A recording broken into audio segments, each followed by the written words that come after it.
So hello, what's up mga ka-J-Vlog? Welcome ulit for another video. And for today's video, ayan, i-review ulit natin ang isa sa murang smartphone na lumabas ng 2025, which is the Infinix Hot 60i 4G. Ito na kaya magandang smartphone para sa'yo ngayon 2026. Tara, check!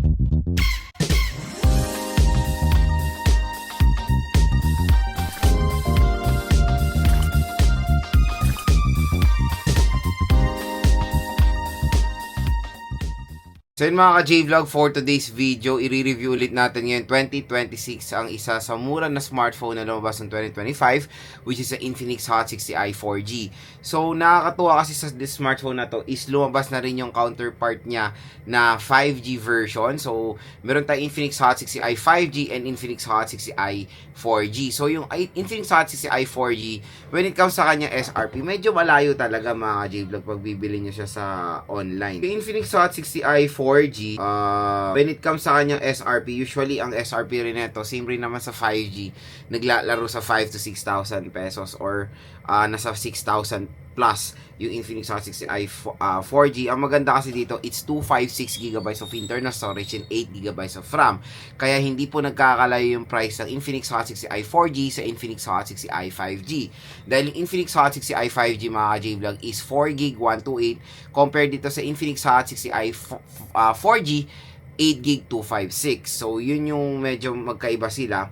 And we have here the Infinix Hot 60i 4G 8GB 256. Pwede nito makuha for as low as 5,000 pesos. So again, para makuha nyo yung ganyang price, nandito yan sa ating view products. Pag linik nyo itong product link natin dito, meron po magge-generate na special voucher para sa inyo up to 1,000 plus pesos.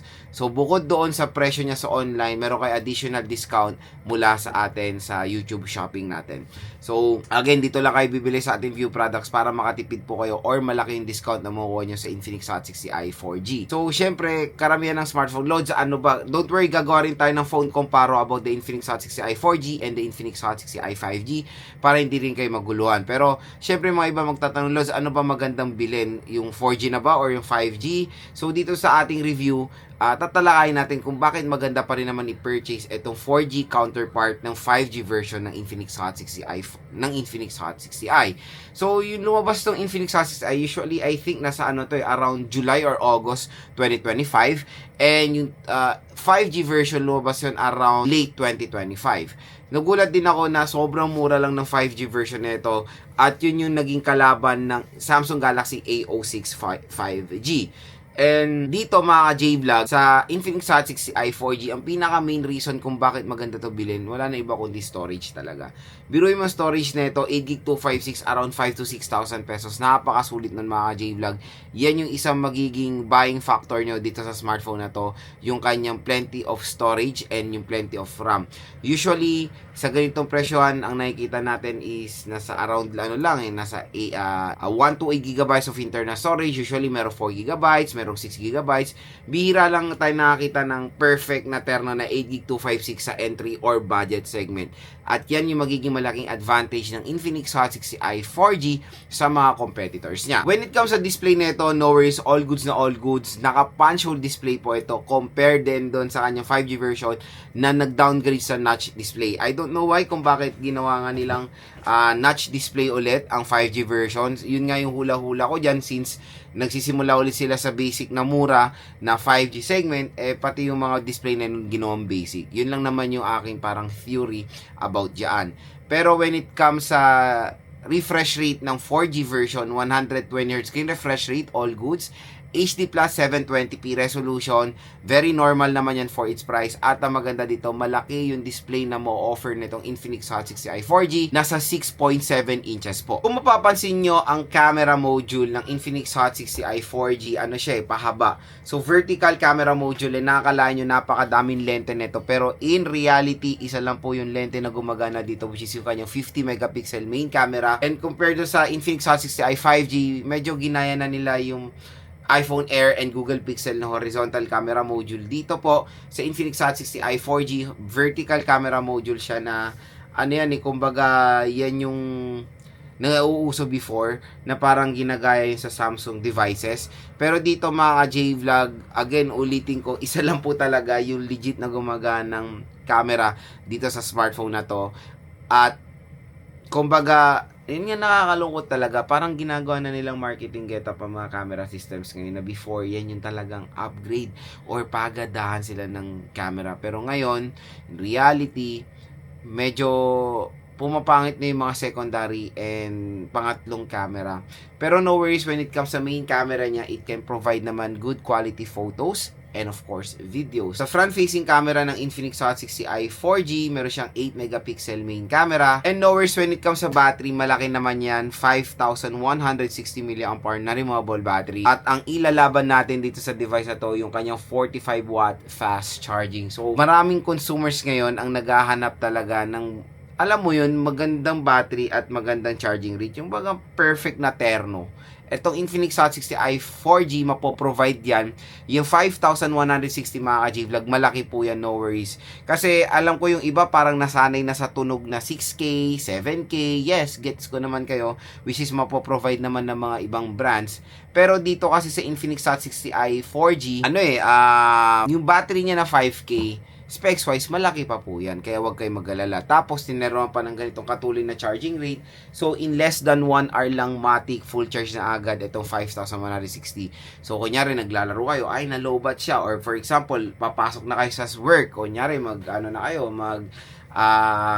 na kayo ng mga customers nyo at na-lowbat, di ba? Charge nyo lang, maligo kayo, kumain kayo, afternoon, full charge na agad itong smartphone nyo. Ganyan ka-convenient ang charging rate na mo-offer ng Infinix Hot 60i 4G. And syempre, ang masarap sa tunog, meron po itong charger out of the box. Kasi merong brand, Samsung, walang kasama ng charger out of the box yung mga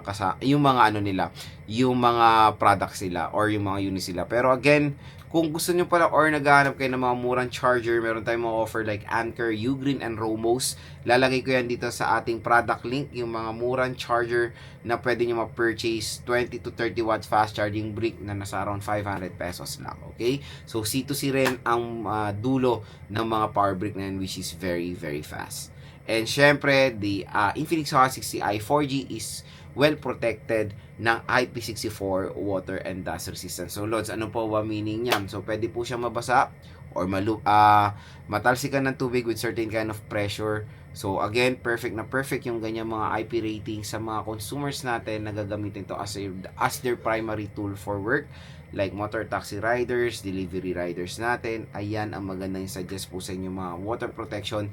Kasi pag nagbibiyaya ko minsan, nakikita ko yung mga ibang motor taxi riders natin is naka-plastic pa yung mga smartphones sila. So, again dito, hindi nyo na gagawin yan dahil wala na worry free na.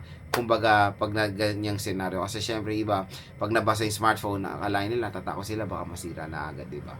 Dito sa Infinix Hot 60i 4G, iba po senaryo ng ganyan dahil meron po siyang water protection. When it comes sa design, again, very identical yung design nito sa Hot 60 series. Infinix Hot 60i, 60 Pro and 60 Pro Plus, lahat ng back cover nila ay very, very identical when it comes din sa placement ng mga camera modules nila. Parehong-pareho lang sila. Nag-transition lang sila ng iba doon nga sa Hot 60i 5G, which is nagulat din ako na iba yung design niya na which is better. Kasi yung Infinix Hot 60i 5G, especially the color plum red, leather feel design po ang mo-offer ng device na yan. And when it comes sa operating system na ito, since lumabas to last year, it is powered ng Android 15 with XOS 15. Pero no worries, when it comes sa Android 15, matagal yan kasi ngayon pa lang yan eh.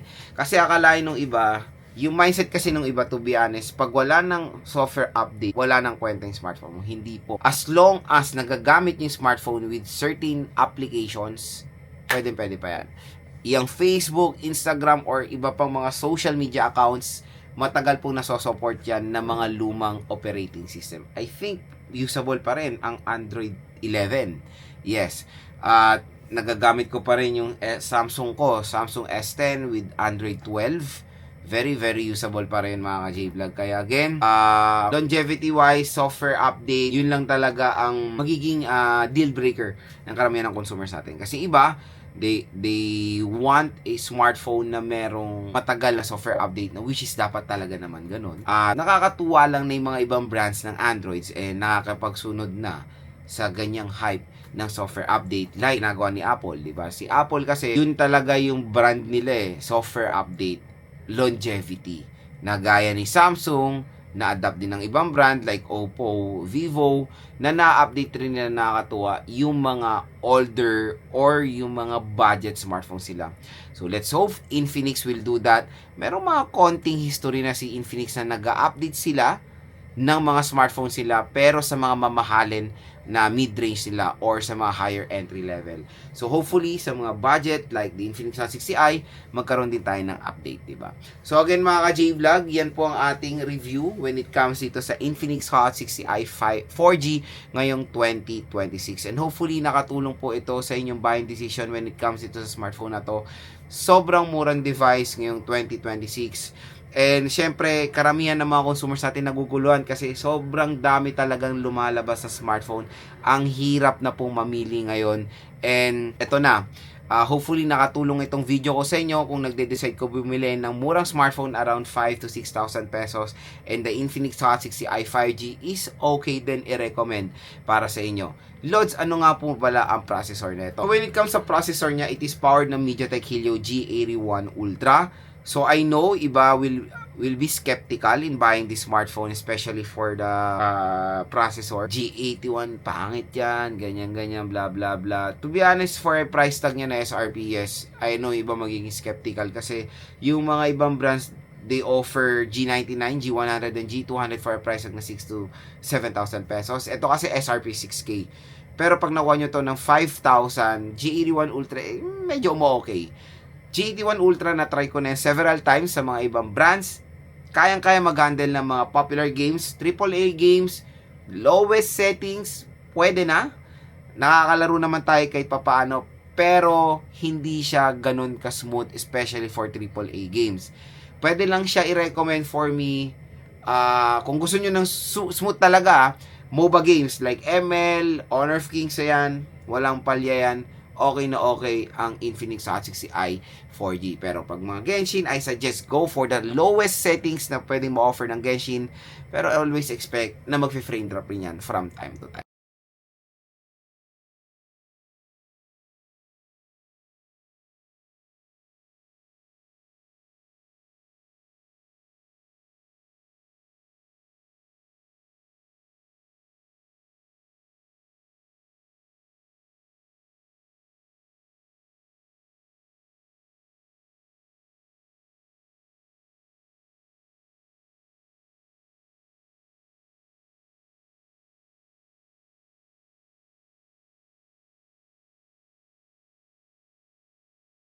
Again mga ka-J-Vlog, kung interested kayo dito sa Infinix Hot 60i 5G, dito lang kayo bibili sa ating View products. Mura at bagsak presyo lang dyan itong device na to. At wag na kayo magdalawang isip pa hanggang merong sale, hanggang meron tayong voucher na pinapamigay dito sa ating video. I-grab nyo na yung chance nyo dahil no worries, official store po ni Infinix ang pagbibilan nyo ng Infinix Hot 60i 4G.